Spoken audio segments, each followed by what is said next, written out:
Welcome back. Today's video is going to be implementing a dynamic array in C. Our goal is to create something that is robust and that can be used in most situations. Of course, with C, we are limited. However, I do want to create this dynamic array in C because it's very applicable to any other language. First thing we're going to do is that we're going to include all the libraries we're going to use.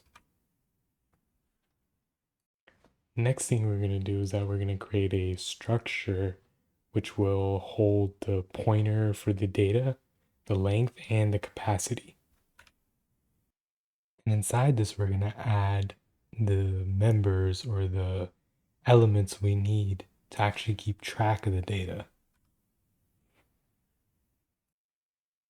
The data pointer keeps track of the elements that are inside, while the length keeps track of how many elements there are inside of the little pointer that we have. The capacity is the amount of memory that's allocated or the amount of blocks that we can consume or use. The difference between the length and the capacity is if you can think of a box and the box can hold 20 items, but there's only 5, the length of that box would be 5 while the capacity would be 20. This is the same way we work with dynamic arrays, and there's a very good reason as to why. The reason why we decide to use length and capacity rather than just length is so we don't consistently keep allocating memory every time we add an element. Instead, what we do is that we essentially guess how much memory we're going to need, and we use up the capacity, and then when we allocate, instead of allocating 10 times, we maybe allocate 2 or 3 times. Memory allocation is very expensive, and that's the main reason why we use capacity rather than length, because we don't want to keep allocating memory over and over again because it's going to slow down our program. Sure, in one way or another, we kind of waste memory, but in the grand scheme of things, it's really not that much. Now we're going to create a function that initializes the dynamic array for us. So now we're going to add all the lines of code we need to initialize our dynamic array. What we're going to do in this code is we're going to create the dynamic array. We're going to assign it a base capacity of 10, a length of 0, and we're going to allocate memory of size int with 10 elements in the data pointer and then return the entire dynamic array. Now we're going to add a function that can index into the array, but we're going to add a little bit of an extra feature. This feature is going to be to make sure we perform a bounds check. This is to ensure that we don't go out of bounds and go into memory that is uninitialized or a memory that is not ours or a memory that exceeds the bounds of the actual array. We return a pointer to the actual element so that we can modify it the same way when we index, let's say, a static array.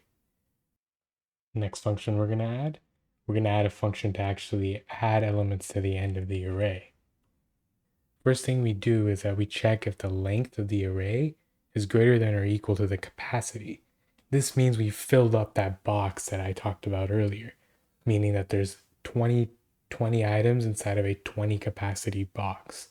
So what we're going to do is that we're going to increase the capacity by 2 times. So that 20 capacity box is now 40 capacity. And then now we reallocate the actual data, which copies the old data into the new memory allocation we're going to make of size 40. And then we're going to add an item to where the length is, which is usually where we want the new element to be. And then we increment the length. This code is kind of difficult to understand for some people when they just look at it. But if you sit down, get a sheet of paper, and try to understand what this code does by using that kind of a box analogy or even drawing out an array, you'll understand why the code works and why does it work this way. Now we're going to add a function that removes an element from the end of the array. And the reason why we do it this way is that reallocating the entire array just so that we can remove the last element is very pointless, very expensive. So what we can do is we can just decrement the length.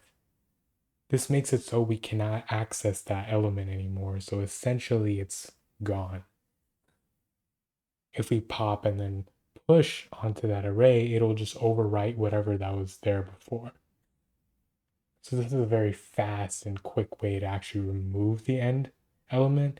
Technically it's not removing it, but it's kind of just like if you take like a sheet of paper and you don't want a portion of it, you're not gonna physically remove it off the paper, you just cut it off. That's kind of like what this is doing. So if you notice, I actually had to make my neovim thing wider because the next function is to delete at a specific element. This is incredibly confusing and looks like it looks like a spell because what we're going to be doing is that we're going to take the index the user gives and essentially we're going to copy all the elements around it, and that specific element in the middle that we're giving the index of, or the front or the end, what we're going to do is that everything after it, we're going to shift over one to the left. So if you look at the mem move is used for overlapping memory segments, which this is because we're copying in that same segment of memory, which is whatever the capacity is set to. When we do mem move when we do a mem copy on there, we want to use mem move. So what we're doing is that we're incrementing the data index, and then from there we are copying one after the index. So we're essentially skipping the item that is at that index, and then after that we're subtracting how much length there is before the index, and then we're subtracting from the length until that index, and then one more, which will give us the length after that we need to copy. This is a little bit confusing, and this code took me a while to like make sure I was doing right, but the main goal of this entire piece of code is to make sure that we copy everything after the index and shift it over one left. Just like with any other good C program, we want to make sure we free all the memory, destroy everything, and make sure we clean up after ourselves. This is the entire code for this dynamic array, and you can test this out yourself and see if it works for you. I did test this out with address sanitizer, made sure there was no weird bugs or anything like that. All the edge cases, if you report and if you find a bug, let me know. I will write a comment. I will fix some of the code or something like that. But I did test this code and it did work. So let me know what you guys think.